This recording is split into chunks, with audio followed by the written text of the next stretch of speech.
جب آپ سے میرے بندے میری نسبت سوال کریں، انی میری نسبت، تو یہ اینڈ پر آیا ہے، اینڈ پر یوں نہیں فرمایا اذا سألک انی عبادی کہ جب آپ سے میری نسبت میرے بندے سوال کریں، یوں نہیں فرمایا، ترکیب یوں فرمائی کہ جب آپ سے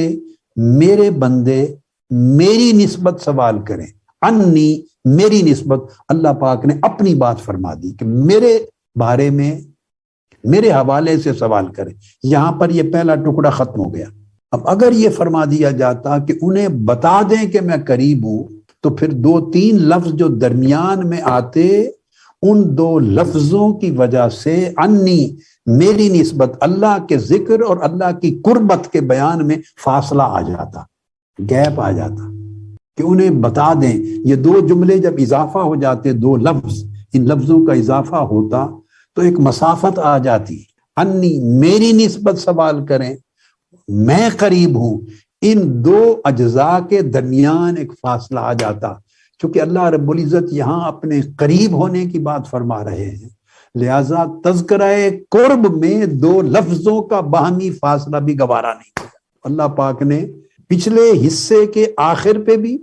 اور اگلے جواب کے ابتدا میں بھی دونوں جگہ اپنا ذکر کیا، فرمایا اتنا قریب ہوں کہ تمہارے اور میرے درمیان کوئی اور شے حائل ہی نہیں ہے، میں نے کوئی حجاب نہیں رکھا، کوئی معنی، کوئی رکاوٹ نہیں رکھی اپنے اور تمہارے درمیان۔ اب سوچنے والی بات یہ ہے کہ جب اتنا قریب ہے کہ اس ذات نے ہمارے ساتھ اپنی قربت کے لیے صرف ایک لفظ کا جو فاصلہ ہے، بعد ہے، وہ بھی ہٹا دیا، اس کو بھی گوارا نہیں کیا، اتنا قریب ہے، تو ہم کیوں دور ہیں؟ پھر دور کون ہے؟ وہ تو قریب ہے۔ دور کون ہے؟ دور ہم ہیں، ہم دور ہیں۔ پھر ایک اور مقام پر سورہ قاف میں آیت نمبر 16 اللہ رب العزت نے ہمیں سمجھانے کے لیے، قرآن مجید میں اللہ پاک اپنا تعلق جب اپنے بندوں سے بیان فرماتا ہے یا ہدایت دیتا ہے یا کوئی امر دیتا ہے، کوئی بات سمجھاتا ہے، تو ہماری سمجھ اور ہمارے فہم اور ہماری عادت کے مطابق مثال بھی دیتا ہے۔ ان مثالوں سے بات انسان کو جلدی سمجھ میں آ جاتی ہے، کیونکہ اس مثال کا تعلق انسان کی اپنی زندگی سے ہوتا ہے، شب و روز کے معمولات اور عادات میں ہوتا ہے، تو وہ بالکل فوری سمجھ جاتا ہے۔ لہٰذا اس طرح مثال دینے کے لیے تاکہ ہمارے ذہن اس بات کو سمجھ جائیں، فرمایا وَنَحْنُ أَقْرَبُ إِلَيْهِ من حبل الورید، الیہ یعنی وہ بندے سے پوچھو، اس بندے کو بتاؤ، جو بھی شخص ہے، اپنا ہے، پرایا ہے، نیک ہے، بد ہے، متقی ہے، گنہگار ہے، مومن ہے، کافر ہے، جو بھی نفس انسانی ہے، فرمایا ہم اس کی شاہ رگ سے بھی زیادہ قریب ہے۔ اب چونکہ شاہ رگ کو انسان سمجھتا ہے یہ شاہ رگ ہے، اگر آپ وہاں نائف چلا دیں، شاہ رگ کٹ جائے تو ڈیتھ ہو جاتی ہے، یعنی شاہ رگ اور انسان کی زندگی میں فاصلہ کوئی نہیں، جو ہی شاہ رگ کٹے تو نفس انسانی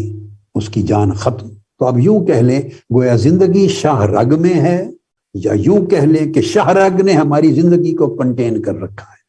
شاہ رگ ایک علامت ہے، علامتی طور پہ سمجھایا ہے کہ تم گیس کر سکتے ہو کہ تم میں اور تمہاری زندگی میں کتنا فاصلہ ہے، تمہاری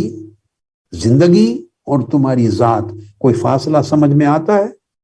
زندگی ہے تو آپ کا وجود ہے، زندگی نہیں تو آپ مر گئے، آپ زندہ نہیں، ختم ہو گئے، دفنا دیے گئے۔